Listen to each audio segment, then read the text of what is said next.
All right, good morning, everybody. Welcome to the party. Today is Tuesday, March 4th, 2025. This is episode 826 of your Simply Cyber Daily Cyber Threat Brief podcast. I am your host, Dr. Gerald Auger, and over the next 45 minutes to an hour, me, you, DJ BSEC behind the glass, The Pain, Glum Hippo, Carrie, Bonnie Charles, as always, Mara Levy and the Sticker Crew, Be Clear, Real Bilbo on the West Coast, or Reno, depending on how far left you say is the West Coast. We're all going to be shredding the top cybersecurity news stories of the day, and I'll be giving my expert opinion and analysis on each of those stories on what it means to you as a practitioner. So how can you use this information to drive cyber risk reduction for your business stakeholders, Daniel Harper and Nelson Rivera? We are going to be driving value directly down everybody's throat today, making you level up as a professional, both for your individual career as well as crushing it at your business and organization. Now, you might be thinking, wait a minute, I don't work at a business or organization yet. How's this going to help me? Well, let me tell you, if you're looking to break into the industry, you're going to get mad value from the stream as well. We do it every single weekday morning. We've done it for 826 days in a row, or weekdays in a row. And this right here is what you call a knowledge bomb that you drop in an interview when they ask you, how do you stay current on the industry? You will be asked in the interview, how do you stay current on the industry? When you tell them the daily cyber threat brief, or you weave in stories and current events into your interview responses, oh my God, you might even get the interviewer to give you a chef's kiss mannerism, or potentially a high five across the table. That's way less likely, just for decorum and all. But, you know, weird things happen sometimes. I promise you. You've got mad value. Also, I'm a huge fan, like Stones fan and Augusta Delgado and a couple others. If you are a solo operator, i.e. you're the only person in IT, or you're the only person on the cyber team, think of the Simply Cyber community every single morning as your virtual coworker workforce. You can bounce ideas off each other. You can also just, have the support of coworkers. I know it sounds like nothing or like foo-foo, but I'm telling you, having a support system is mad valuable. I do want to tell everybody really quickly, shout out to Chris Whitlock, Dennis Keefe for the portfolio building session in Discord yesterday. I did tease it in the show yesterday. The portfolio Discord event yesterday was a massive success. So successful that they actually had to move it midstream to a larger platform to accommodate all of the people who wanted to participate and get that value. So look for more information coming out on that. Great work, Dennis and Chris. All right, guys, I want you to know every single threat brief like this one, I don't research or prep for any of the stories. Ain't nobody got time for that. That's right. Ain't nobody got time for that, because I don't have time for it. Plus, like, these stories are coming in hot and fast, and, you want to get kind of the real authentic responses and thoughts on all of these. So that's what I'm trying to do for you today. Now, before we get into the news, let me give a quick shout out and love to the stream sponsors. I'm going to run a couple videos. We have some special one-offs of the stream sponsors that we normally do. So I'll do those manually, but let me get a coffee cup cheers from everyone in chat, and let's roll some sponsor reads and then get into the work, shall we? I want to give some love to the Daily Cyber Threat Brief sponsor, ThreatLocker. Do zero-day exploits and supply chain attacks keep you up at night? Well, worry no more. You can harden your security with ThreatLocker. Worldwide, companies like JetBlue trust ThreatLocker to secure their data and keep their business operations flying high. ThreatLocker takes a deny-by-default approach to cybersecurity and provides a full audit of every action allowed or blocked for risk management and compliance. Onboarding and operation is fully supported by their US-based Cyber Heroes support team. Get a free 30-day trial and learn more about how ThreatLocker can help prevent ransomware and ensure compliance. Visit threatlocker.com.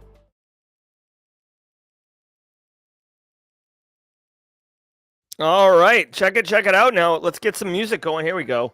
Love it. Hey, Chuck Sapp giving the Simply Simper's hat. Chuck Sapp with the super chat. Enjoyed the live Discord chat this morning. Holla. Thank you, Chuck Sapp.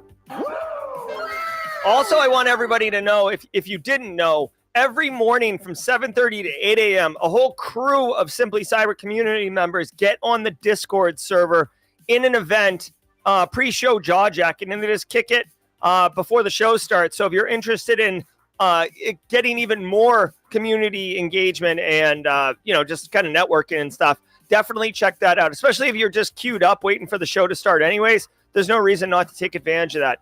Now, speaking about taking advantage of things, did you know that right now, starting today, literally today, going for the next 10 weeks, Antisyphon is running a 10-week CISSP mentorship program. So if you don't know what this is, essentially for a pay what you can, so up to $0, you can get once a week, every Tuesday from 2 p.m. to 4 p.m. Eastern time, get into a cohort with other people looking to take their CISSP and basically just run through this for 2.5 months, get all the mentorship you need, get the confidence you want to take that certification exam and pass it alongside other people. And also, bonus alert, I'm telling you, joining something like this is another way to get networking and relationships developed because you're going to be in the same cohort with other people. James McQuiggan with the super chat, with the gifted subs. Thanks, James McQuiggan. 10 new gifted subs. Ernie Hernandez, for example. Marine 1711, for example. Jason Hoskins. If you just picked up a squad membership from James McQuiggan, be sure to thank James McQuiggan at 35,000 feet, but also check out that squad emo tray because there's a lot of fun stuff in there that you can take advantage of. All right. So go to antisyphontraining.com and check it out. It's right on their homepage. But CISSP 10-week camp, pay what you can. Pay what you can. Boom. Ooh, Glum Hippo with gifted subs. Thank you, Glum Hippo. 5 gifted subs. So if you're one of the 5 lucky squad members who just picked that up, giddy up on that. Guys, I want to tell you really quickly about Delete Me. Now, you guys know Delete Me. I've been using them for about 6-7 months now. Delete Me, if you didn't know, they make it easy, quick, and safe to remove your personal data online at a time when surveillance and data breaches are common enough to make everyone vulnerable. Delete Me knows your privacy is worth protecting. You sign up and provide Delete Me with exactly what information you want deleted, and their experts take it from there. It's nice because it's like outsourcing your online privacy. As someone with an active online presence with Simply Cyber, 250K subs, woo! Privacy is really important to me, especially because I have a family, I have a wife, I have children, and I definitely want to protect them because not everybody's a big fan of Simply Cyber or my hot takes, if you will. Fleetus posting with 5 gifted subs. Thanks, Fleetus. Guys, the gifted subs are flowing wide open today, so if you are one of the new members who are picking up a squad membership, open that emote tray and drop some Oprah emotes. You get a squad membership. You get a squad membership. I love it. Thank you so very much.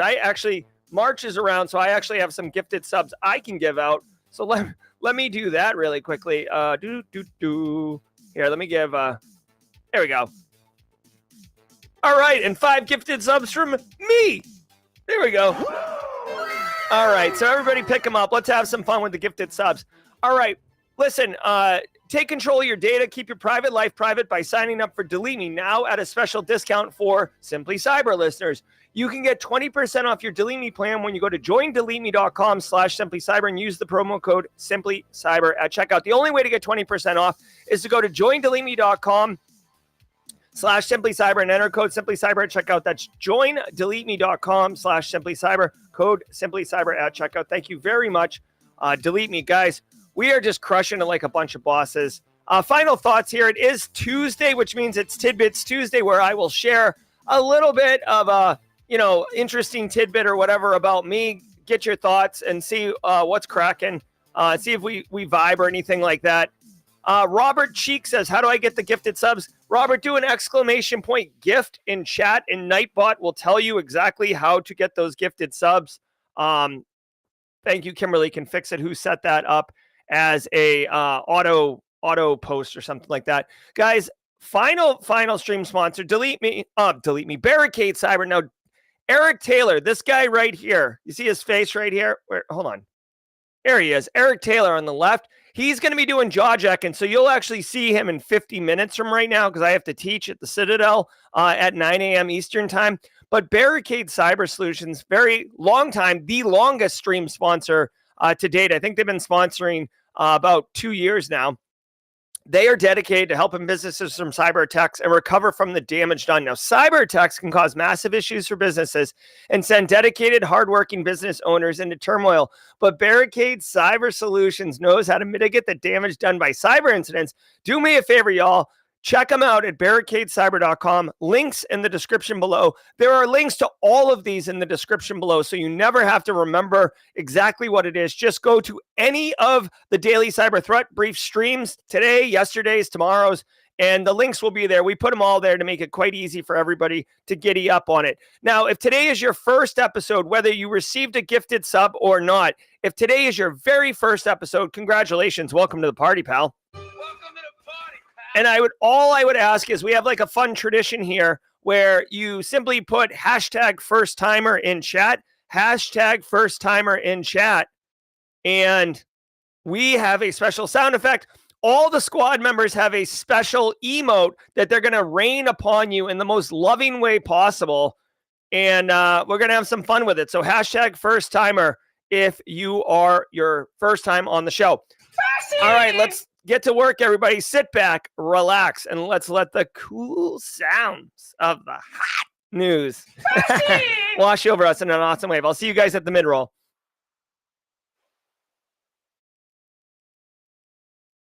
From the CISO series, it's Cybersecurity Headlines. These are the cybersecurity headlines for Tuesday, March 4th, 2025. I'm Lauren Verno. CISA denies claims of deprioritizing Russian threats. CISA is pushing back against reports that it has been directed to stop tracking Russian cyber threats, calling the claims, quote, fake and a risk to national security. Now, this is an update to a story that first appeared over the weekend, in which The Guardian reported that a memo deprioritizing Russia was issued, an allegation that CISA and DHS officials deny, with one calling the report, quote, garbage. Meanwhile, The Record, the New York Times, and the Washington Post confirm that U.S. Cyber Command has been ordered to pause offensive cyber operations against Russia while negotiations over the war in Ukraine continue. Now, lawmakers on both sides are criticizing any shift, warning it could weaken U.S. defenses against Russian cyber threats. All right.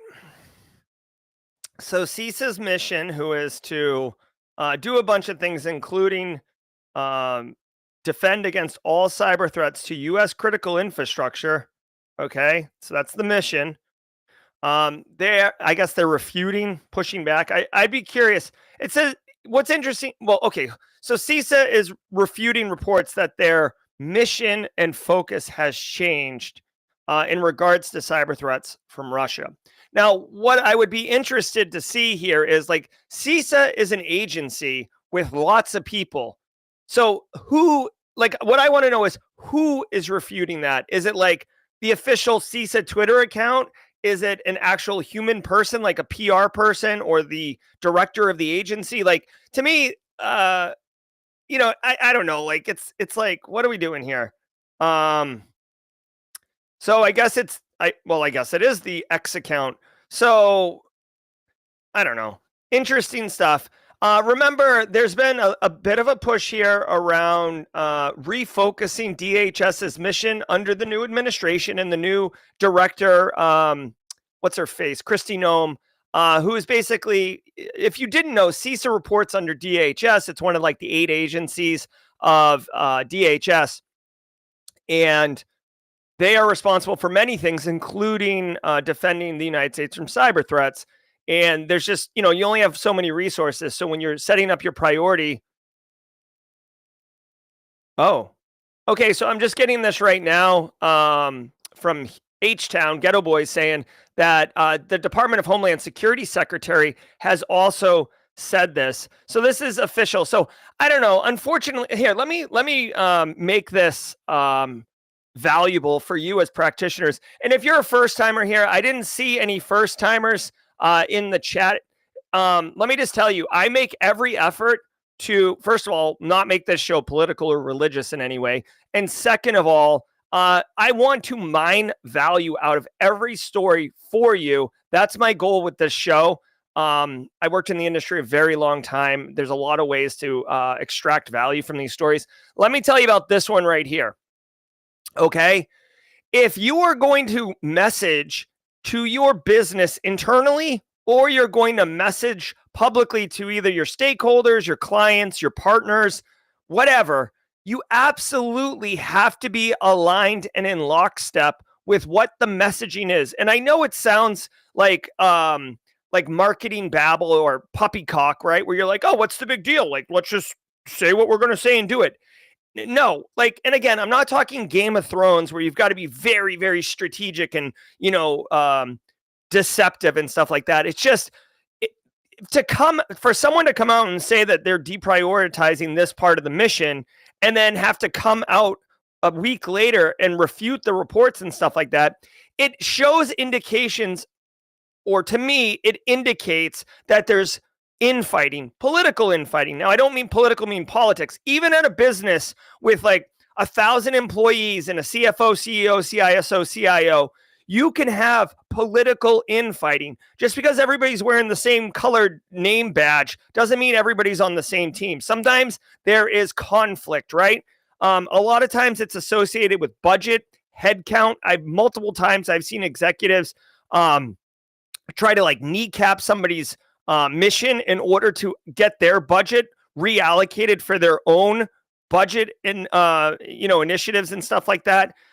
It's a whole thing. So all I would say is when you are running a business or you're supporting a business, you definitely want to make sure the messaging is aligned before it goes out and everybody's on the same page. It doesn't go well for employee morale if the leaders of the organization are refuting each other's comments, and it's just not a good look. Now, again, this is way less about cybersecurity and way less about how practitioners operate.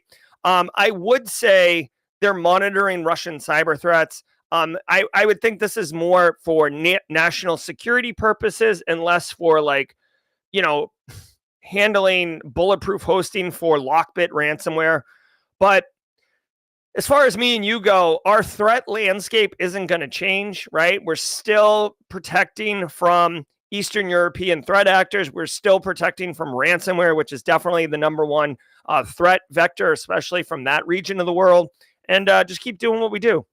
Ransomware group claims attack on U.S. newspaper publisher. This is an update to a story we previously reported on regarding the cyber attack against Lee Enterprises, one of the largest newspaper. Really quickly, Sahid Kargbo, first timer on live. He's been listening to the audio podcast for 6 months and just passed his SEC Plus. Holy crap. We got a double winner here. Sahid Kargbo, welcome to the party, pal. And I also want to let everybody know, I forget to tell people this all the time. We do offer this podcast in audio format only. You can get it on Spotify, Apple Podcasts, and pretty much all the popular podcast platforms soon as the show ends. So holler at Kimberly Can Fix It, who does flip that every single day. So we try to make this show as accessible as possible because we're here to help groups in the U.S. We now know Russian-speaking ransomware group Qlin has claimed responsibility for the attack, alleging it stole 350 gigabytes of data, including financial records and payment to journalists. The group provided supposed proof of the breach and warned that the stolen data will be leaked on March 5th, potentially exposing sensitive information about the company's operations. Lee Enterprises says they are actively investigating this situation. All right. I mean, I don't want to say that we are kind of beating a dead horse, but like this Lee Enterprises, they're, a newspaper publisher. It's been in the news for a while. They got hit. They were claiming it's a cyber incident, and then it's a ransomware in the next news story. And now, Qlin says they're the ones who got it, and they're going to be leaking the data. They got whatever. How much data did they get? 1.21 gigawatts. Hold on, they got something. It's something in the gigs. Ugh, whatever. Anyways, this is basically, if you're new to cybersecurity, thank you, 350 gigabytes, or if you're Doc Brown, gigabytes. I don't want to say this is a nothing story, because this is a bad story, especially for this particular company, which essentially equates to a manufacturing company, because they're manufacturing newspapers.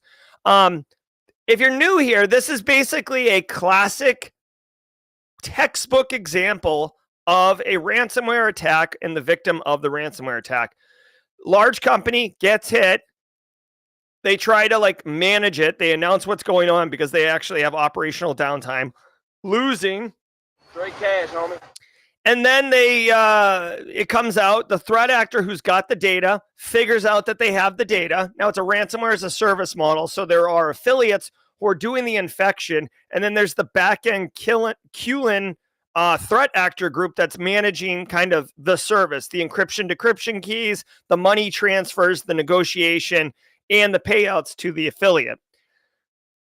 So when they hit somebody like Lee Publishing or whatever, whoever business you want, right? Dick's Sporting Goods, Target, it doesn't matter.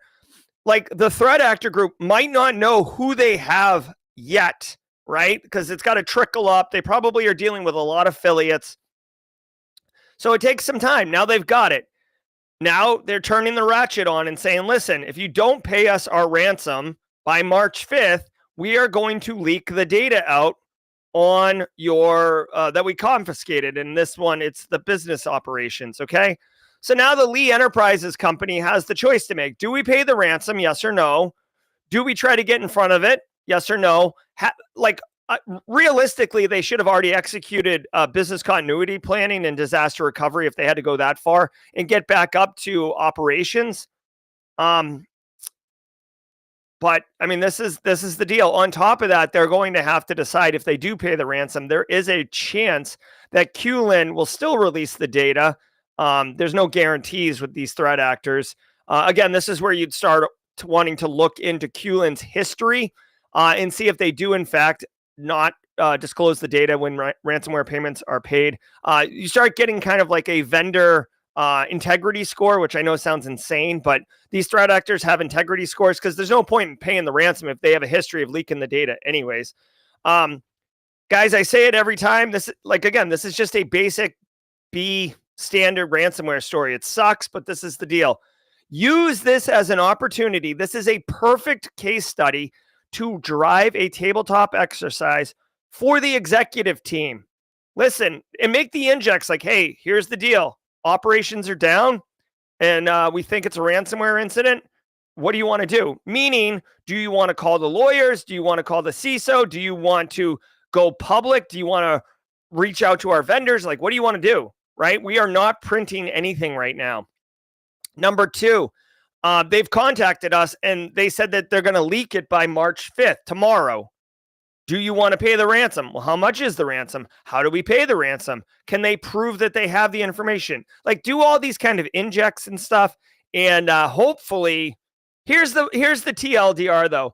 If you do tabletop exercises, which are a phenomenal opportunity to flesh out your functions and thought processes, make sure that you're actually doing something with the lessons learned from the tabletop exercises. It doesn't do you any good if you're just playing essentially Dungeons and Dragons Cyber Edition and then not doing anything with the lessons learned, right? The whole point of the exercise is to improve your capability, not to spend time dorking around, eating pastries and, asking, high-fiving people, okay? All right, let's keep going. Latin America's escalating cybersecurity crisis. Cyber threats in Latin America are growing faster than anywhere else. New reports show that attacks are surging 53% year over year, and organizations facing nearly 40% more weekly incidents than the global average. Now, experts point to political instability, lagging cybersecurity adoption, and the rapid rise of financial tech. Now, some of the most impacted industries include healthcare, communications, and governments, with an average of 3,000 to 4,000 attacks per week. Now, these attacks are particularly affecting Brazil, where cybercriminals exploit inexperienced users and even collaborate with cartels. Oh, I'm sorry. Thank you. DJ sec behind the glass. All right. So Latin American law enforcement challenges have combined to make the region uniquely fertile for cyber attacks. Let's give a little. Regulators, mount up. So Latin America has been kind of a hotbed, honestly. That Hansel's so hot right now. Go read Nicole Pelross. This is how they tell me the world ends. She actually talks about how in Brazil there's a lot of threat actors. There is not a lot of love for the United States either, just based on historical things and relationships. But there is like a really good groundswell of talent in the Latin America space. Brazil notably, but Argentina, Venezuela, etc. And even Lapsus Group, if you guys remember Lapsus, that threat actor group that smacked around MGM Resorts and Caesars, they were from that space. And we're seeing here a 53% year-over-year rise in weekly attacks against orgs in that region. Okay, so now remember, the internet, there's only one internet, right? So if a threat actor in Eastern Europe wants to attack a Latin American company, go for it. But be mindful that there are language challenges. And of course, we have AI that can, friggin' translate anything all the time. But it does make it a little bit more challenging. Lazaro, 20 months. Thank you to the community. For sure, Lazaro. Definitely happy. Everybody's getting hit, right? Critical industries like healthcare, comms, government, military, of course. Why not? So they are saying that Latin America's threat landscape is different, which is interesting, from Eastern Europe, China, or the Middle East. And this is coming from CrowdStrike. They're saying that Latin America is financially motivated. I mean, that's fine. Dude, Russia and China, here's my thing. I don't like this report. Russia and China deal with geopolitical cyber ops. No, yes, they do, but that's not exclusive. That's not an XOR if you want to get your Boolean logic on. Russia and China just are larger, and they have the capability to do geopolitical cyber, espionage operations. But dude, Russia, come on. Like, Eastern Europe's all up. And I know Russia as a country is different than the Eastern European threat actor groups that are operating with bulletproof hosting and top cover from this country, Russia. But like, don't paint with such a broad brush here that, Russia's not financially motivated. Like, come on. Like, North Korea is like right there in the Pacific Rim area, and like they have an entire capability that's wicked financially motivated to the tune of $1.5 billion just 2 weeks ago. So like, I would just, I would put an asterisk on that statement. What else we got here? This is just like, I feel like I just bought one of those brown bags at a comic book store that says like $5 and there's just a bunch of crap in it that you don't know what you're going to get. And like, I'm just like opening it up and picking through it right now. Or at a liquor store, sometimes they'll throw random beers in a bag. I don't know if anyone's ever done that. I don't know. Here's Brazil. See, I told you I don't prep or research, so Brazil is a good one. There's a lot of opportunity there. One of the things that they're saying is that there's actually less security controls, or a more brittle security posture, which makes it easier for threat actors to attack. Essentially, there's lower hurdles in Latin America. So that's all there is. I'm not suggesting anybody get into threat actors. This isn't Threat Actor Academy. I'm not ever condoning or endorsing becoming a cyber criminal, but apparently Latin America's just a little bit weaker. So if you are operating in a cybersecurity capacity that does include Latin American facilities, countries, networks, whatever, your geopolitical, you're all over the place, just be aware the Latin American scene might be a little bit more challenging for you from a cybersecurity perspective. CISA flags Cisco and Windows flaws. U.S. federal agencies have until the end of the month to address flaws in Cisco and Windows systems. CISA reports these flaws allow attackers to execute arbitrary commands and gain elevated privileges on vulnerable devices, with exploitation currently underway.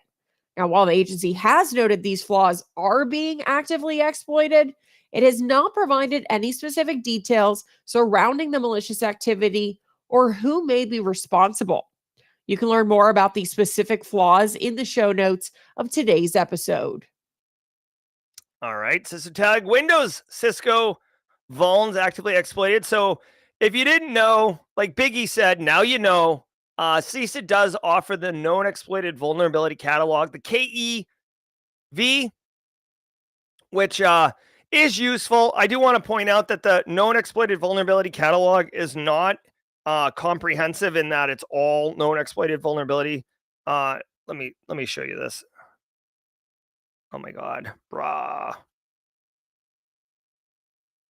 Here we go. This is a community service provided by CISA, the known exploited vulnerability catalog.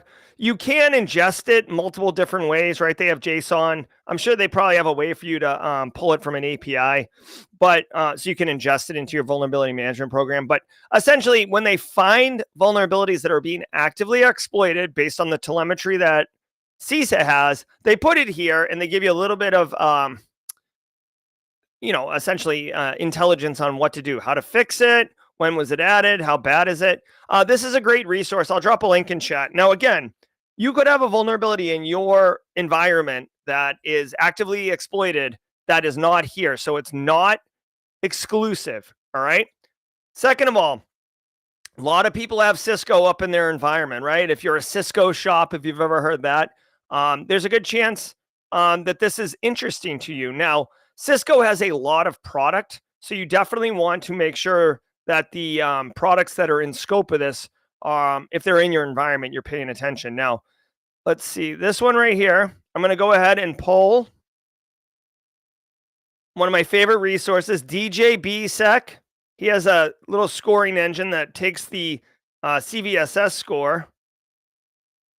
Takes the EPSS score, which is greater than CVSS, and it's going to collect those things. Now, these devices, the RV series, it looks like 1642G, 82320, they are VPN routers, and it looks like they are vulnerable. So, to arbitrary commands. Arbitrary commands is not good. Arbitrary commands means they can do anything they want and including create new users, open network connections, write to disk, etc. That's no good for anybody, okay? It's fetching the data right now. If I had to guess, these are small business routers. Yep.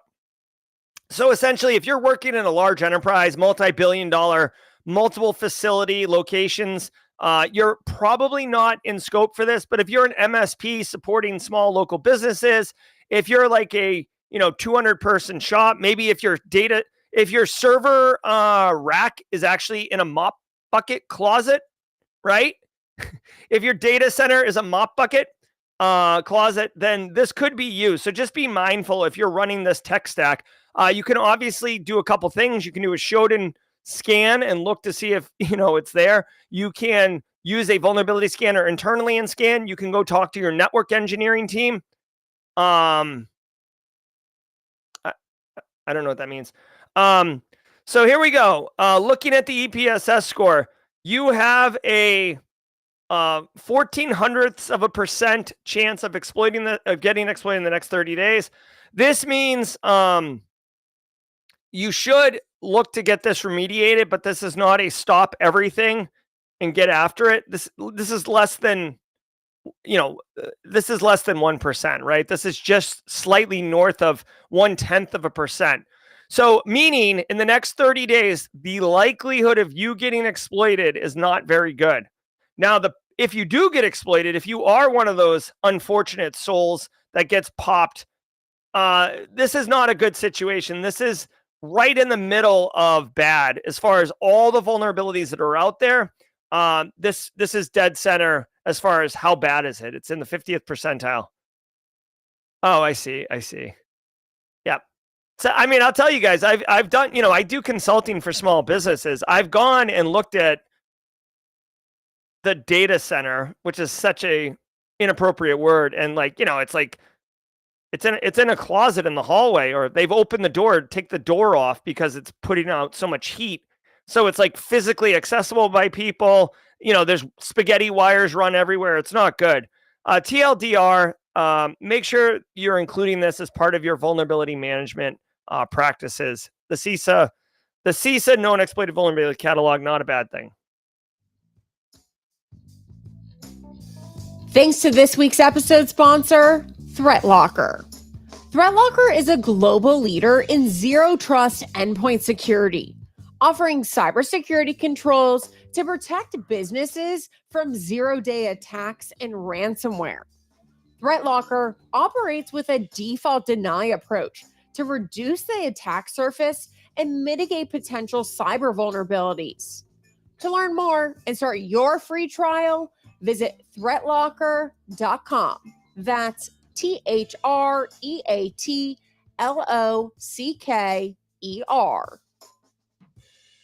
All right. Hey, for you first timers here, this is what we do on the mid roll.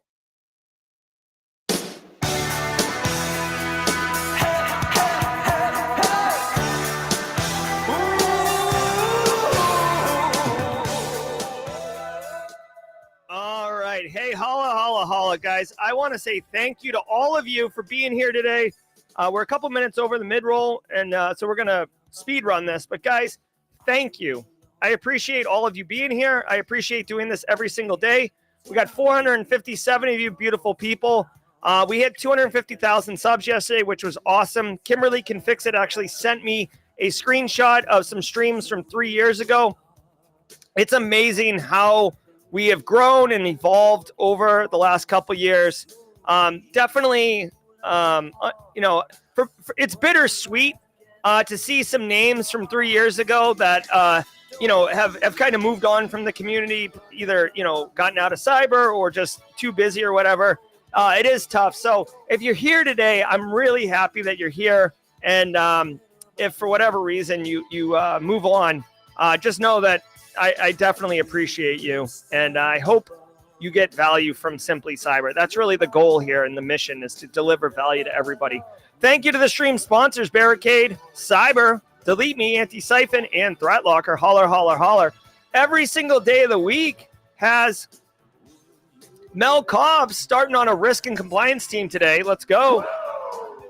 All right, Jesse Johnson, my friend, Jesse Johnson, good to see you. Love it, love it, love it. All right, guys, every single day of the week has a special segment, and Tuesdays is Tidbits Tuesday. Now, I was going to tell you a little something about, I'll tell you 2 Tidbits Tuesdays just for fun, okay? First one's a really quick one. So just so everybody knows, I'm a runner, if you didn't know, and on Tuesdays and Thursdays, I have to go downtown Charleston to teach at the Citadel Military College, and I love running downtown. I don't get to do it as often as I used to when I worked downtown. So I'm going to go run downtown. But there's some challenges. I need to switch into running clothes, and I was unable to really do it last week very easily. So I actually had to change in the backseat of my truck, which, by the way, as a 45-year-old adult, changing it's like I'm on my way to Little League baseball is really, really challenging and really, really difficult. I don't recommend it. So right now, I'm actually wearing my running clothes under my current outfit. We're going to try to do that. I'm just iterating on ideas to be more efficient and get my run in. So we'll see where that is. But really, the Tidbits Tuesday I want to share with everybody is a little experience I had this past weekend. So for those who don't know, I guess there's a game that came out recently called Brews and Hacks. I don't know who needs to hear this, but if you were interested in joining the portfolio building session yesterday and not able to block your calendar for an upcoming session, Brews and Hacks given a strong endorsement for that portfolio building session. We just become best friends. Thank you, Brews and Hacks. Now, guys, I just want to tell you this video game Monster Hunter, right? The Gen Z and the Youngs, they're all into it, and I had a little bit of free time this weekend, okay? So I was like, I'm going to check this game out. Listen to me. I just want to know if this is a true Tidbits Tuesday, okay? Check this out. I download this game. The DMs are popping. People are like, oh my God, the best game. Use a hammer, use this, whatever. The graphics, amazing. I'm like, all right, I haven't played a video game in a minute. Let's get into it. I download this game, all right? My 12-year-old's with me. He's pumped up. We're high-fiving. We're having an experience. It's going to be a weekend grind fest. We're not getting off the couch all weekend. I fire this game up. I'm not even joking, guys. 35 minutes later, I'm still building the freaking character. And like, not only do you have to build the character, but then you have to build like a dog, a cat. I have to build a bird at some point. So like 35 minutes in, I've yet to hunt a monster. Then we go into the game and I'm like, yes, let's get some monsters. Me and my son, we like recover some energy and high five. We start running around the friggin' tutorial. 30 minutes later, I still haven't even gotten out of the little town. I finally get to a town, and before they let me hunt a monster, they tell me to run up a boulder. I literally spent 10 minutes trying to run up a boulder, and then I uninstalled the game, and me and my son just went off and did other things.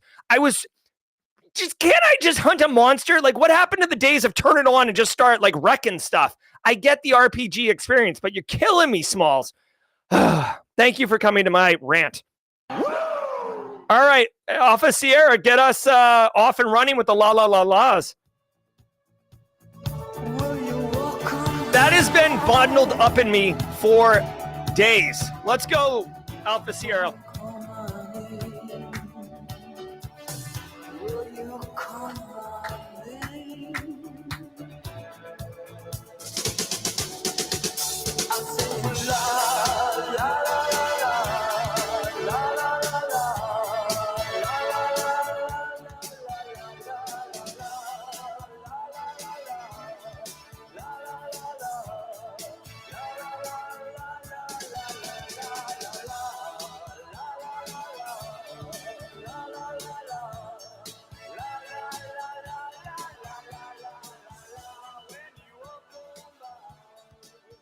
All right, let's get back to the news.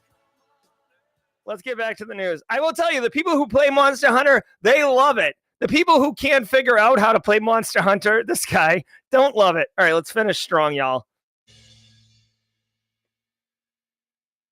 Polish space agency investigating cyber attack. Poland's space agency, also known as POLSA, is investigating a cybersecurity incident after unauthorized access was detected in its systems, prompting the agency to disconnect its network. Now, some have raised concerns over potential ransomware involvement, though authorities have not confirmed the nature of the breach. As of Monday, Pulse's website remained offline while they work to secure systems and investigate who is behind the attack. All right, so Poland's getting slapped around. They did announce a $760 million investment in cybersecurity. I'll give you two things on this story. Number one, it is a space agency, but they're definitely attacking the IT operations of the space agency. Very unlikely they're attacking the satellites, okay? If you are interested, Gliz with a super chat, happy to share I've been offered a junior sec analyst position. Thank you, Jerry and team, for all the help along the way. I'm going to assume that you're accepting it, not just that you've been offered it. I came in like the rain. Nice job, Gliz. Straight crushing it. Congratulations. Super happy for you. If you are interested in doing cybersecurity for space, Tim Fowler, he's like the only person I know that does this. He's got an Antisyphon training called Foundations in Space. This guy right here, you'll see him at all the Black Hills stuff. This course right here, if you're remotely interested in space cybersecurity, this is awesome. Also, DEF CON has an aerospace village in Vegas in the summer that does cover the space stuff.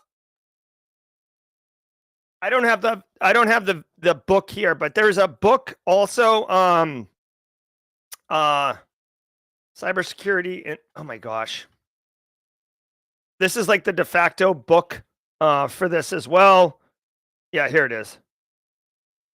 I bought it. You can see I purchased it in October of 2023. This book right here. Jacob Oakley, Cybersecurity for Space. It is a wild, fascinating thing. I will tell you, even if you don't want to practice cybersecurity in space, this book is written to be very, very accessible. And it's fascinating how difficult it is to run an IT operation in space, and how it really puts into perspective how cyber really is nice to have, not need to have in certain IT operations. So definitely check that out. I'll drop a link. Here's a link to it. The final thing I'll say is they mentioned Poland got $760 million in investment in cybersecurity in June. Here's another fun fact that you may not know unless you have lived it, okay? If I give you $760 million to invest in your operation, right? That doesn't mean that you immediately get value instantly, right? Like, it's hard. Like, how are you going to spend it? You have to figure out what's your plan, what's your strategy. You don't just go out and buy a $760 million security onion installation and call it a day. Like, you need to figure out what the plan is. And that can take months, right? Maybe you need to do an enterprise risk assessment, figure out where your biggest gaps are, figure out where your talent gaps are, figure out what your long-term IT architecture strategy is going to be. So just whenever you see these large investments, be mindful that, like, you don't just stroke a check and instantly get cybersecurity. Honestly, Eric Taylor is going to be doing Jawjack. He might actually have thoughts on this. A lot of businesses, not CISOs, like the CEO, CFO, they literally think that, like, you just stroke a check and, like, that's cybersecurity. Like, it's much more complex. Obviously, you need resources, time, the way you lay things out, business operations, culture at the business. You can't, like, cybersecurity is not just stroking a check. It certainly helps, but Phishing campaign targets SharePoint. A new phishing campaign targeting Microsoft SharePoint accounts uses a click fix style attack to trick users into deploying a malicious PowerShell command that ultimately installs the Havoc command and control framework. Now, the attackers leverage Microsoft's Graph API to hide the C2 communications, making it difficult to detect by disguising malware stages within legitimate services. Now, researchers say it's not the open source framework used to amplify these campaigns, but the use of a legitimate Microsoft service that's most concerning. All right. So two things here. One, this is like a really nice case study for people who are looking to get a bit more technical and understand, more sophisticated threat operations. Essentially what's happening is, based on what I'm getting from this story, threat actors are emailing victims, and they're including a link to a SharePoint site. The SharePoint site, is a legitimate Microsoft service, and it's hosting some type of malware. The threat actor then infects themselves, which is a common technique, right? Double click this. They infect themselves. It runs PowerShell, starts pulling down the C2 framework, which is called Havoc. Havoc is an open source C2 framework. Now, they say akin to Cobalt Strike Sliver WinOS 4.0. I'm not familiar with WinOS 4.0, but basically these C2 frameworks are all architecturally similar. Like, you get, if the threat actor can see all the infected hosts, you can send commands, you can pull data, Excel, you can do all these things. And that's what it is. They're saying that they're using the Microsoft Graph API to obscure the C2 communication. So that's an interesting element outside of that. But here's the initial threat vector, right? Targets receive an email that use a typical tactic of urgently requiring action, and then they fall for it. They click on the attachment, documents.html. Oh my God. Okay, so here's the thing. Defense in depth. Educate your end users not to fall for dumb stuff. Second of all, I don't like documents.html. Maybe like make them aware of like odd file extensions like LNK, HTML, ISO. Like, these are not things that you're going to be getting. Second of all, if you can use Exchange Online Protection or like the built-in email security gateway to put these policies in place to help prevent the email from even being delivered to your end user. Then for this particular one, maybe don't allow end users to execute PowerShell on their own boxes. That'll nerf this one in real time. Third, I don't know, like the Microsoft Graph API running the C2 traffic. That's not something you're going to see with the telemetry on your own victim box. It's going to be more about the Azure instance. I'm by no means an expert on Azure telemetry, or, if I know obviously it'll integrate into Sentinel as a SIM. I assume that you can push logs and telemetry out of Azure into other SIM solutions. I haven't done that myself, but I assume you can. But look for whatever the IOCs are for this particular attack. Now, from a security researcher perspective, because the Havoc C2 framework is open source, likely on GitHub. Yeah, here, Havoc C2, GitHub. Here it is. I'm not saying infect yourself, okay? Like, please don't do that. Oh my God, look at this. This looks good. Dark mode. We got the graphics. All I would say is, if you're interested in research, this looks like a cool framework to set up, play with in a lab, right? Take down the defenses of a Windows machine. Use this framework to infect that machine. Maybe stand up a SIM or something and throw alerts at it, or throw attacks at it and see, or even use Atomic Red Team from Red Canary. If you're interested in that, here we go. If you're interested in Atomic Red Team from Red Canary, this runs like axiomatic attacks, so you can get very precision based and run a very specific attack against a very vulnerable system. See it show up, get the exploit going, and then see it show up in the Havoc C2. The reason I bring all this up is this is very technical. This is very hands-on, but this will do a couple things. One, this will give you the experience to understand what this looks like. A SOC analyst, an incident responder, these are some of the things that they're mindful of and aware of and thinking of. Two, you're going to get a deeper appreciation for the technical workflow of what infection looks like. It demystifies what it looks like to infect a host. This isn't a 1995 hackers movie with Johnny Lee Miller where like a Pac-Man eats the screen. Like when you infect a host, it's just infected. You don't get a lot of times some type of visual indicator on the front end to the victim. So it's cool because it's all open source and you can set this up. It's just not easy, but welcome to the party, because here. Welcome to the party, pal. Cyber's not easy. Okay. If you were looking for an easy role or an easy situation, an easy learning curve, I don't know if this is the right place. Microsoft outage update. Microsoft's having a bit of a rough week, and it's only Tuesday. The company says they're investigating a new Microsoft 365 outage on Monday, separate from the one over the weekend that affected Teams customers. Now, multiple customers have taken to social media to report that the outage affected more than just Teams, but also Outlook, OneDrive, and Exchange. As of this recording, Microsoft was still investigating the incident on Monday, but stated over the weekend that outage was caused by a coding issue. Cool. All right, here we go.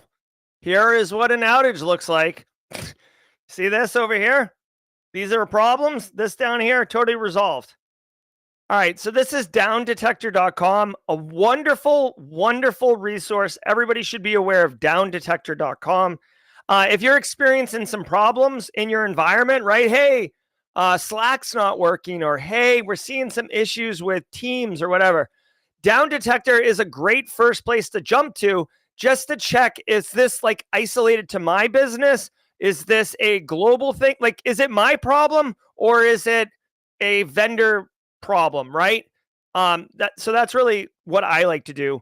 In addition, it's very similar to like when your network's not working and then the first thing you do is like IP config. Do I have an IP address? Then you ping Google, right? I don't know about you, but like I always ping Google and see if you can get some ping traffic. If not, then you ping your own local host and then figure it out, right? So Down Detector is definitely where it's at. The TLDR here is that Microsoft experienced a problem. It's back up. There you go. Multiple local governments experienced cyber attacks. New year, same problem. Several local government agencies are grappling with cyber attacks that have disrupted services, including a county in Maryland, which has been dealing with limited services for over a week.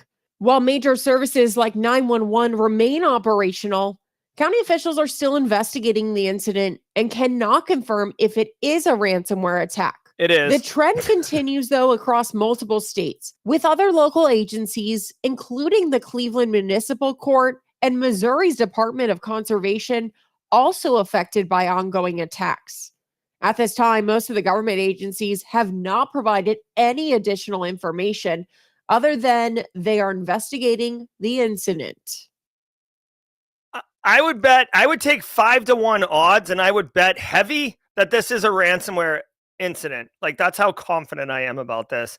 Local governments have been getting smacked in the mouth for like at least over a year. I mean, if you really want to go back, like Baltimore, Maryland, Atlanta got hit in like 2017, but like it's so hot right now. That Hansel's so hot right now. Dude, Minneapolis, Spartanburg, South Carolina, Los Angeles, Cleveland, choose your own adventure. A bunch of in Texas, right? Texas is always going big. So even with ransomware attacks, they're going big.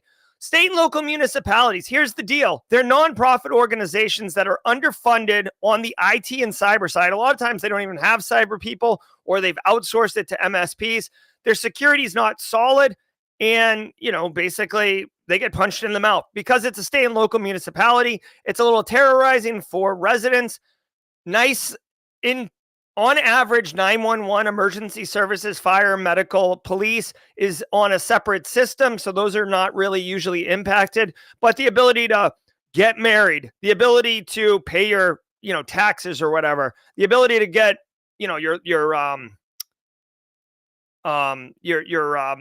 oh my God, like your business permits or whatever, those are down, right? So it is impactful. It is inconvenient.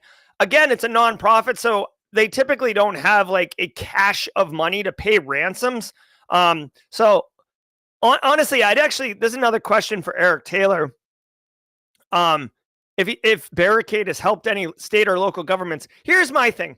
When a threat actor attacks a business, you see them attacking manufacturing and healthcare quite a bit. The reason is because with manufacturing, as soon as you knock them down, they stop making money instantly. With healthcare, there's patient safety and there's real concerns there. So they want to get back up and running. Both of those businesses make straight cash, homie. They make money. They've got money. They're for profit oftentimes. So yes, it's a very fat, rich target to hit. The impact is really high and the likelihood that they're going to pay you is high. With state and local municipalities, yeah, they're brittle and they're easy to hit, but they don't have deep pockets. Like, I just don't understand why the threat actors are getting after this. You would think there's one of two things. Either they are paying, so they do become a desirable target, or two, they're just so soft to target that it becomes a numbers game where if I hit 50 local municipalities, some of them are going to pay, so why not get after it, especially because it's low-hanging fruit. I don't know. Maybe Eric Taylor's got thoughts on that. TLDR, if you are supporting local, state and local tabletop exercises and just, get your resume dusted off, because like there's a good chance that you, like, a local government will get hit because there's just so much case study on it at this point. All right, let's go.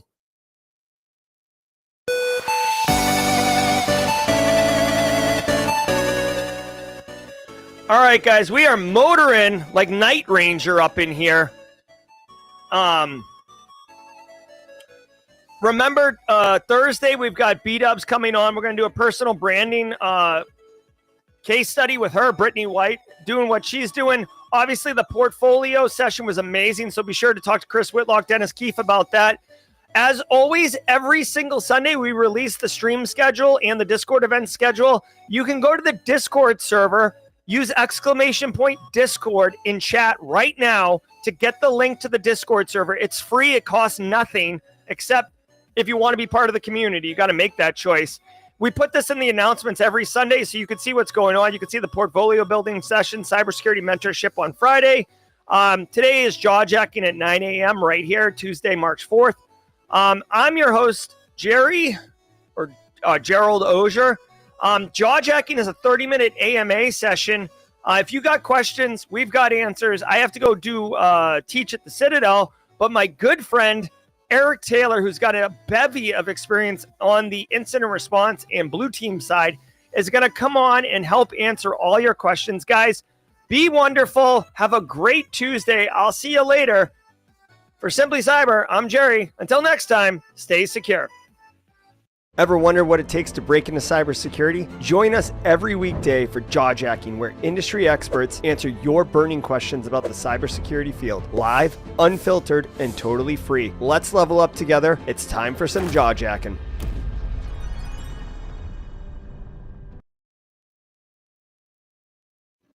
What's going on? Good morning, good afternoon, good evening, wherever in the world you are. Thank you so much for tuning in to Jawjacking. As Dr. Gerald Auger said, I kind of host on Tuesday. Our buddy DJ BSEC coming in hot with the tunes from time to time. We'll do on Thursday.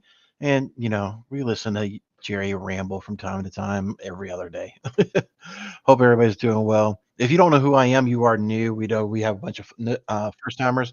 My name is Eric Taylor. I am the CEO, Chief Forensic Operator here at Barricade Cyber, and we come in hot with dolphin noises from time to time to prevent me from cursing, and so that way we don't get censored and put on the list of explicit channels out there. So,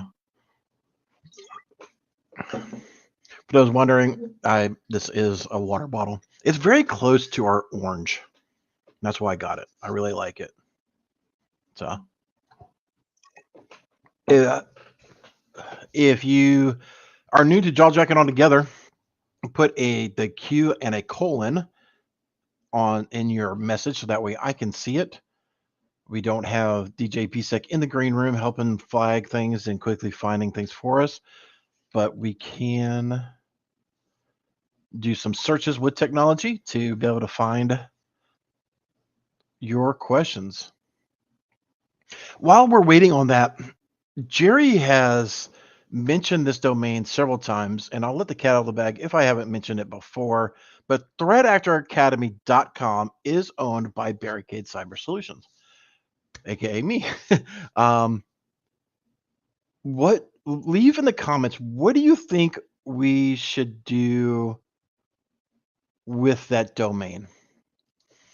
Oh, is that why the dolphin never knew that? Yeah, so it's a mix of, me getting spicy and me not cursing on camera too much, right?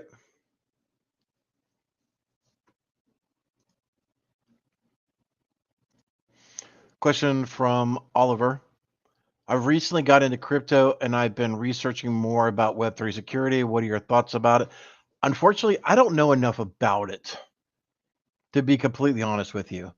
The extent of our crypto, or at least my crypto knowledge, is, when we're doing payments for a client and, we're doing the OFAC check, and every once in a while we get brought in to do wall forensics, but that's so few and far between. That line of our business may pick up now that the federal government's kind of pivoting things away. So there may be a need for that to start picking back up again. So it's definitely on our radar, but I don't know much about Web3 and things of that nature. So it's kind of one of those elusive things to me at the moment. Eric, are you safe from the South Carolina fires? I will say yes, because I don't even know what South Carolina fires you're referring to. Let me Google that. What is going on? Fire danger issued to North and South Carolina, latest updates. But I don't want to watch a video.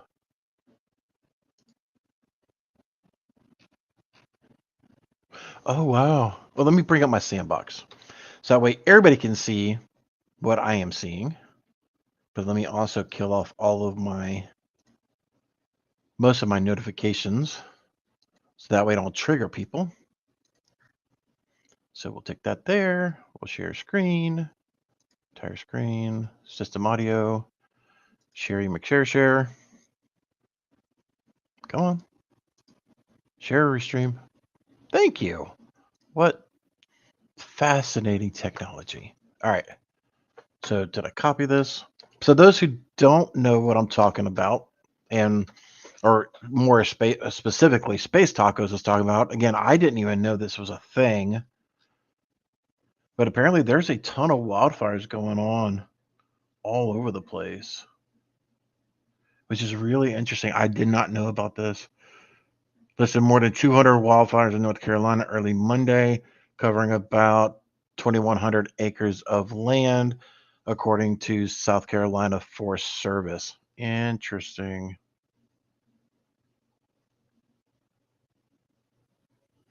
Oh, wow, this is in my neck of the woods right here. Huh. But yes, I am safe from it. I did not know about it. Thanks for asking and bringing this to my attention because, like I stated, I did not even know about it. There's a dolphin for everybody.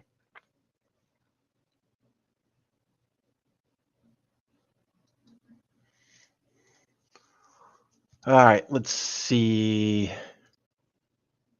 Sub screen share. And of course, we get a phone call. I've seen on the rise for-profit cyber ranges to improve experience for potential entry into SOC analyst. Is there a trend that akin to your typical boot camp? So there are for-profit. Even the cyber range for Black Hills is for-profit. It's just a lot of times it's bundled into your services. So like if you go to the pay what you can, when you do, I think it's like under $250 or whatever, you don't get access to the cyber range. So it's the cyber ranges are bundled in most of the time with the classes. So most of them are for profit. Even the Try Hack Me and Hack the Box are cyber ranges in essence for profit. And they give you some free ones so that way you can try it out, things of that nature. But their ultimate goal is to get you into it. I am very much a component for the for-profit cyber ranges because it takes infrastructure, and that infrastructure does cost the more those VMs are running, how many of them are going on, things of that nature. So, it does take a substantial capital investment for that. So I'm all for it. Just make sure you're investing into ones that are, legitimate or of quality, I should say. Hopefully that answers your question. FedEx, how you feeling this week? I'm doing good. I'm still waiting for my package, FedEx. No packages from FedEx or UPS this week. What's up with that?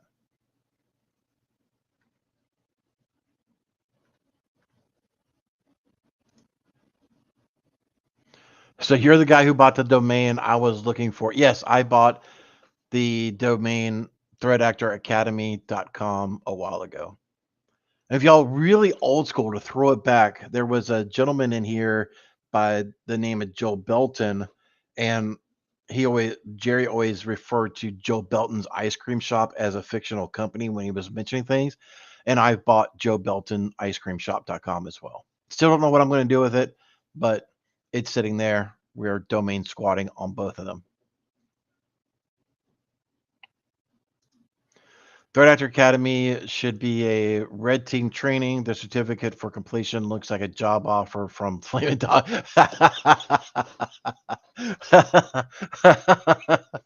Oh, that's good. I love that. Oh, we do have a super chat, $5 from Slim Daddy 9. Thank you so much for that super chat. I'm a disabled network engineer of 30 years with 30 years of experience. I want to get back into probably vulnerability engineering because I still want to get dirty after AWS Sec Plus. What should I try? Let me reread that one more time, make sure I'm understanding.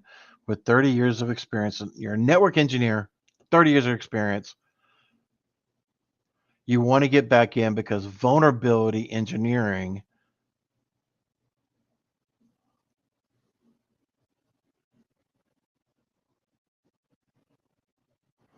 So Slim Shady, I'm gonna look for your follow up in chat. So I'll do a search here in a second. But vulnerability engineering, I'm going to go out on a limb here, and I'm going to assume you're talking about like reverse malware. Like you're wanting to rip off binaries, things of that nature, and really dig in dirty because like vulnerability and like patch management, it's not really dirty. It's just mind numbing. So I would probably.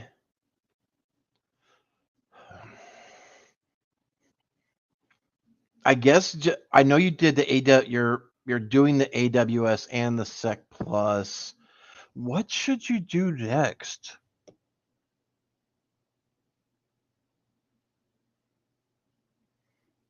That is a really good question. I don't know if there really is anything. Let me check mod chat because I'm not fully up to that.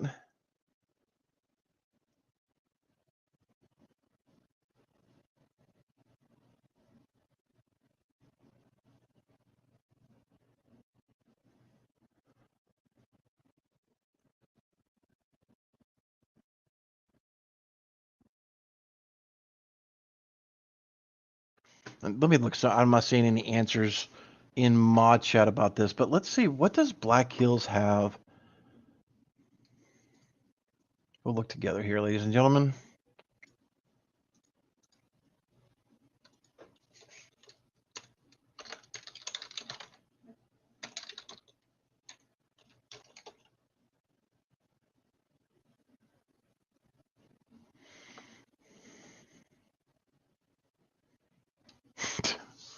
um,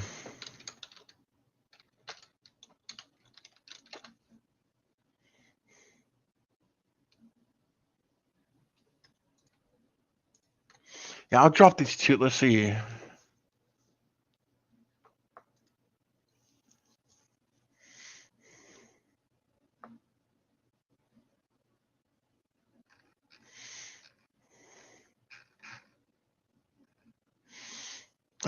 Okay, so I mean they got some articles, but what about your? Again, this is making the assumption.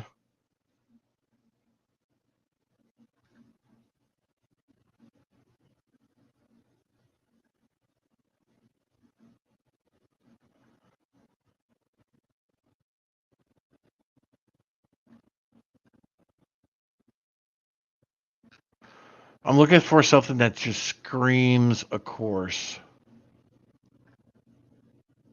Oh, there we go. Oh yeah, C2 is definitely something to know.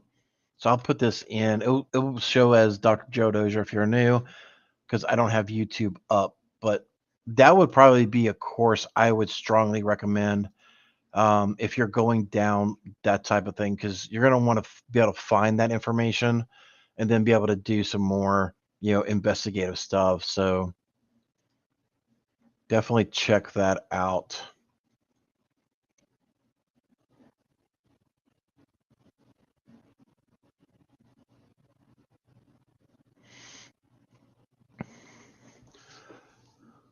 What was it like launching your business, and to do it again, what would you have done differently?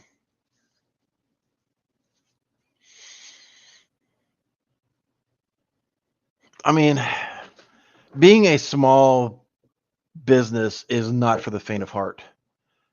Um, yeah, I've talked about it openly many times now where, I had to get to a spot where I could trust myself not to go across the line and do malicious activity. And so I had to take things very slowly. So I'm sad we're still a small business, but I definitely wanted to grow a little bit more, but it is what it is. So I really wouldn't do anything differently, but I will say small business is, and starting out yours is definitely not for the faint of heart. You need to have some gumption to freaking do it. It is a giant pain in the backside. It really, really is. You know, especially when you got accounts receivable that is so freaking high, it makes you want to start drinking heavily. All right, just doing a search here.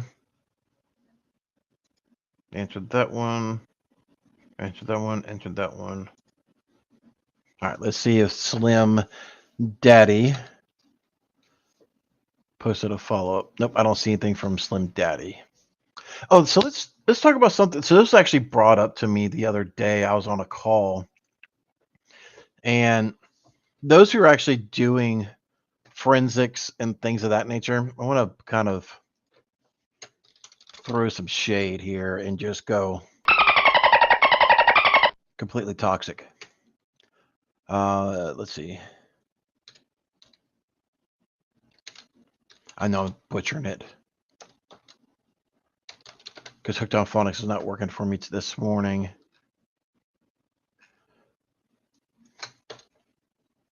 Oh, dadgummit. What is that freaking...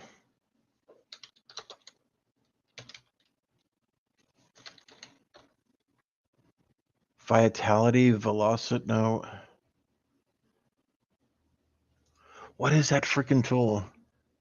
I know it in my head, and I can see the logo, and I know it starts with a V, Vitality 3, or whatever. So this one, and let me change my... So one thing I want to bring up for people to understand is the new map, or the mapping for Vitality. I know I'm butchering the freaking trash out of this name. Vitality, Velocity, whatever.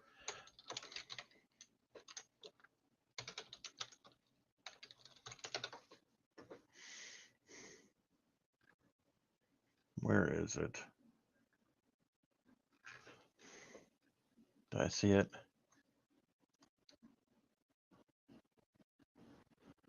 Of course not. There's an article I am or part of the thing in there that I'm looking for, and I think this is it here. Nope.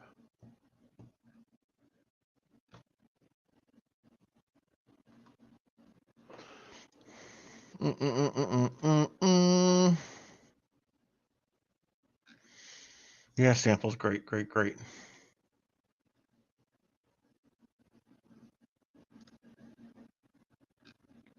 Is this it?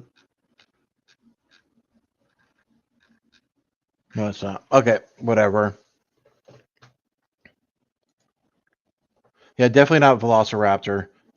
But so this tool does helps you do memory forensics on an endpoint device, right? A very, very good tool. The problem with this tool currently, even with version 3.0, is your newer OSs. That's what I was trying to find the link for, so that way I can share it with you. Is Windows 11 and the new server OSs, it will not map those memory segments properly at all. It's completely freaking borked. And it's even on there. I'm really wishing I could find.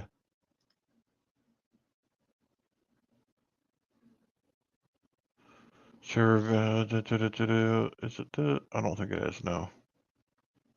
I found it the other day.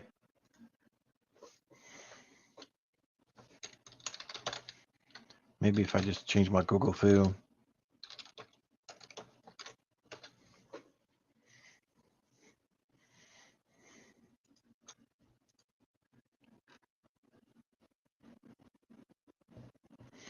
Yeah, there's more people talking about it not working on Windows 11.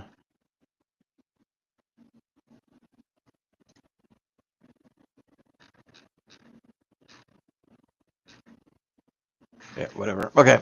So anyway, if you're in forensics, you're doing, memory captures and things of that nature, just know that Windows keeps changing their trash around. So being able to actually process Windows 11 and the newer server OSs is a problem.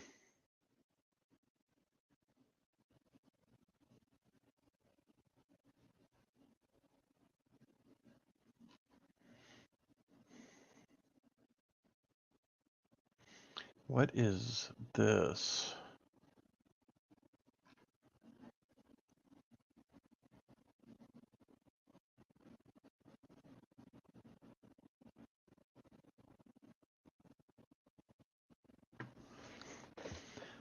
What is CyberArk? Sorry, I'm getting pinged on something right now of a possible new.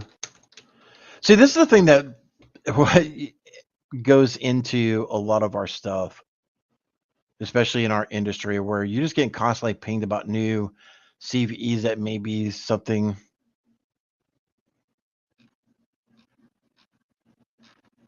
of interest.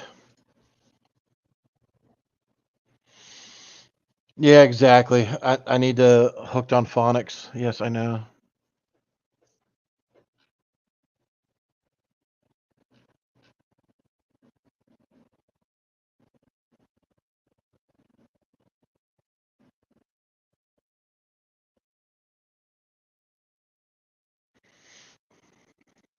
But what does this CVE talk about?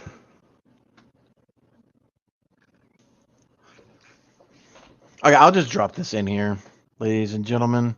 So this just came in. I don't know exactly what it entails, but I've got multiple people pinging me like nobody's business on right now. But CyberArk, which is supposed to be, I guess, an IAM access management platform, there's a new supposed CVE that could just destroy this thing, where you can actually change the password on the endpoint. Yeah, CyberArk Endpoint Privilege Manager. I don't know the full details. Again, this just dropped a moment ago, and I think that I just pasted the wrong link. Nope, I didn't. Okay.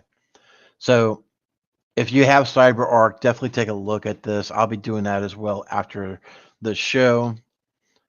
One thing I just realized, I don't have any darn music. Let's see if music breaks my audio today.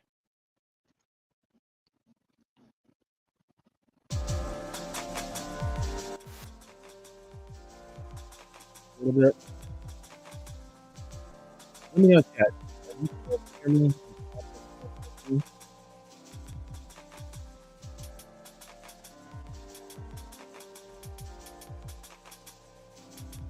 CyberArk is a password manager. Okay, thanks for cluing me in on that one. Again, I just seen, internet security and access management, so I thought it was like a PAM or something.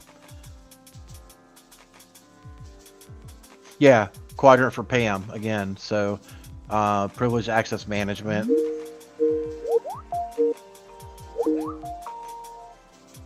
Sorry for everybody. I just trigger with a Teams call. That was on my end, definitely not yours.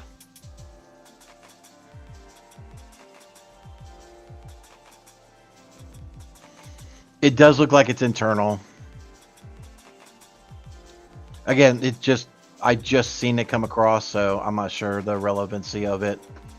But I literally have 5 people screaming at me right now, wondering if they're vulnerable. I'm like, do you even use this thing? And 4 of the 5, I trash you not, are like, no, we don't use it. I'm like, then why are you even worried about this? So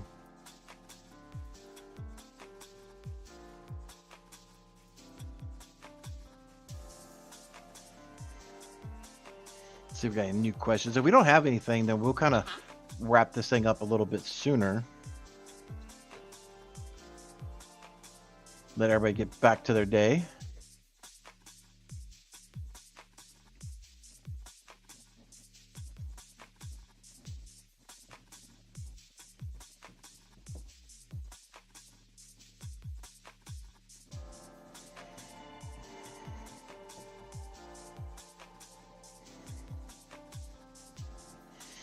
I'm not seeing any new. Let's see if Slim said anything. Oh, we got a couple messages. That's so super chat. Slim Daddy responded, I'll check out C2. Thanks. I was considering cloud security as an entry to cyber, then top off with the, let's see, over. No, I mean, you're specializing in cloud infrastructure, which is completely fine, right? There's no reason not to do that, right? If you're in cloud, you're enjoying the cloud, do cloud.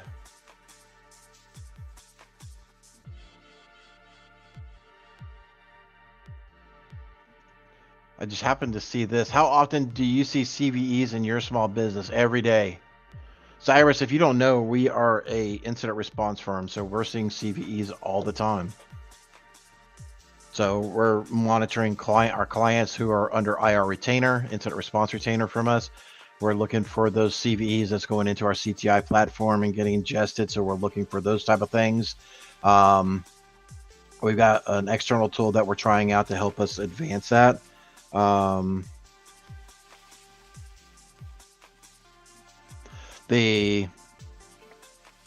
looking at our own internal stack, so we're constantly looking for CVEs.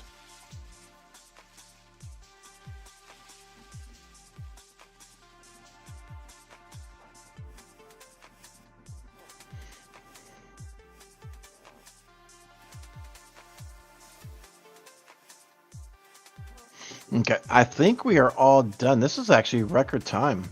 243 people kind of hanging out, enjoying the yammerings.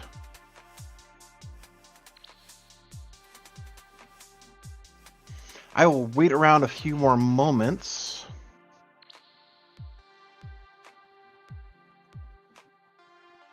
Oh, let me post this. This is a little shameless plug. So those who have been around for a while know that we do a lot of stuff with our local children's hospital and linkedin.com. So we got a radiothon coming on. And if you've been following me for a while, you probably have heard some of the audio clips in years past. So every year we have a radiothon to help boost awareness about the children's hospital, help drive money for the children's hospital, things of that nature. But we've been getting a ton of people messaging because we have a Lego drive going on right now. And let's see if we can be able to see this without logging in. Yep, we can. Perfect.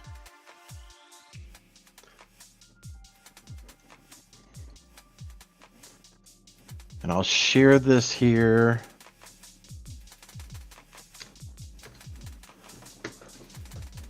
So let me zoom in here. So we've been getting a lot of messages asking, hey, what do we do? We want to donate Legos and stuff like that to, for the cause or whatever.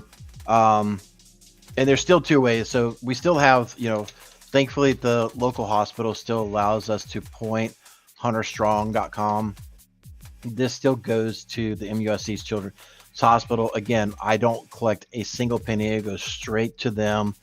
It automatically populates Hunter Taylor Day. It goes right to the PCICU, which is pediatric cardiology intensive care unit, the PCICU. But this one here is, and I dropped the link in. We're just trying to get Legos for the boys and girls that are up there. It's a Lego theme this year. We're asking for everything to come in by March 15th. Again, I posted a link in there. Our PO box is down there. We're just asking for them to arrive by March 15th. We've had people already coming in, are sending, placing orders on Walmart, Target, and even the Lego.com store, and just drop shipping everything to that PO box. So if that is something of interest to you, and I haven't responded to your private message on LinkedIn about it yet, definitely check that out. All that stuff is there. Looks like we do have one question that came in. I'm curious if Google Cloud is even worth learning in general. Yes. Our website and several of our clients are on GCP, Google Cloud product. It's a lot of people use GCP. It is very, very much worth knowing about it. The top three is GCP, Google Cloud Product, Amazon, AWS, and Azure, Microsoft. There's your trifecta. Learn all three of those as much as you can, and you could beat the quote unquote cloud person.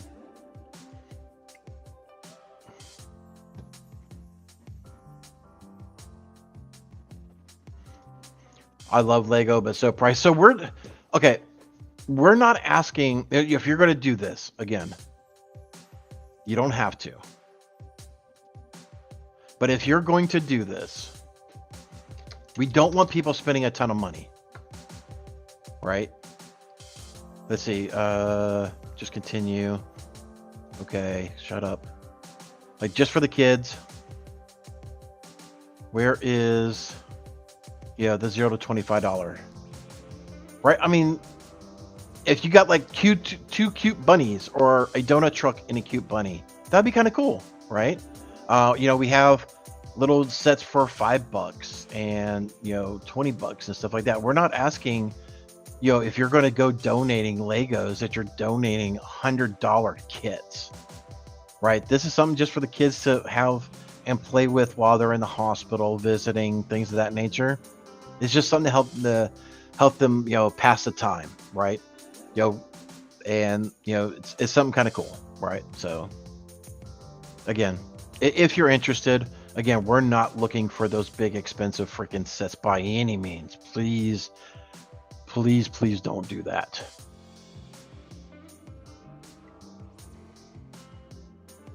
Beautiful incentive. Yes, thank you so much. Yeah, every year y'all going to hear me talk about MUSC. It's still very much a item or a cause that we will do. Coming up on out just about 30 days, coming up on that 1 year mark for Hunter. So we'll have we're planning a ceremony to mark the 1 year. More details if you want to get involved in that and send a message or something like that. We're going to come up with some ideas. Donate 10 copies of the full Lego Titanic kits. God, Jiminy Christmas, the pain. I mean, don't get me wrong. Okay, so how much is the Titanic? Just out of curiosity. I know it's way too expensive, but I am just curious.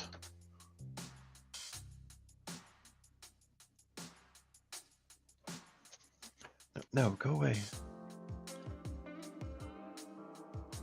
Come on, Lego. The Lego Titanic kit, $679. Pretty much say $680. That is absolutely insane. No way. No freaking way. I mean, don't get me wrong, Lego's got some really, really cool stuff. And that's one thing that me and Hunter always did together. Especially when we went down to Florida, we would always stop by the Lego stores down there, and pick some stuff up, and we would just sit there and just do Legos together. So, he didn't have the patience to actually, find the pieces for each page. I would, look on the next page, see what pieces, and kind of slide them over there. And, then he can just keep moving along. So that's something that's some of the fond memories, right?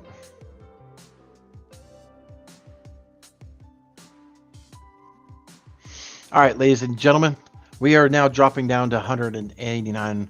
I know today was not a huge ask me anything, kind of a little bit of mixture of that and just kind of hanging out. But please do us a favor as you leave. Smack that thumbs up button. Tell somebody to subscribe. You subscribe if this is your first time and you haven't been here. Share the love. Let people know that we are here. We are trying to, spread the word of cybersecurity and try to help other people potentially get into the industry that is an ever-growing problematic situation. But we're here for it. We're trying to educate and make sure people are up to date on all the latest threats and issues in the space. With that, I will bow out Hope everybody is staying warm. I know down here in the southeast, we're going through a pretty good cold snap. We were in spring-like temperatures last week, and now we're putting on sweatshirts again. So it's very, very crazy. But if you hung out this long, I will play the sea shanty, and then we will bow on out of here. So let's do this. There once was a kid whose passwords laid across all sites. They were the same, a criminal, then found their fame by taking that data to go. Soon may a criminal come to steal your pictures and data and run. One day when the crime is done, they'll steal your... Hold on. Bruise and hacks. Looks like Eric missed it. Maybe try... So just a second. I want to make sure I'm not missing a question.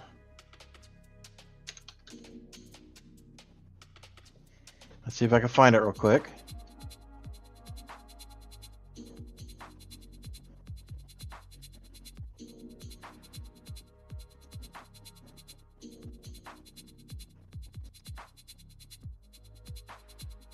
Oh, here we go. So sorry about that, Tai Wong Gong.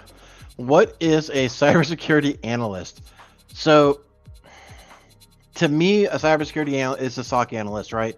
So you're going through event logs, you're going through the platform, like it could be Elk, it could be Splunk, it could be Logstash, whatever the platform of choice is, and you're going through and looking for potential threats and other items, and being able to discern what is going on. You're analyzing the environment or environments that you're monitoring, and then pretty much that once you've kind of gone through and say, okay, this is an issue or a strong possibility of an issue, depending on the company you work for, you elevate that up to the next tier for further analysis and kind of going through that type of thing, right? So that's what a SOC analyst is. Hopefully that answered your question.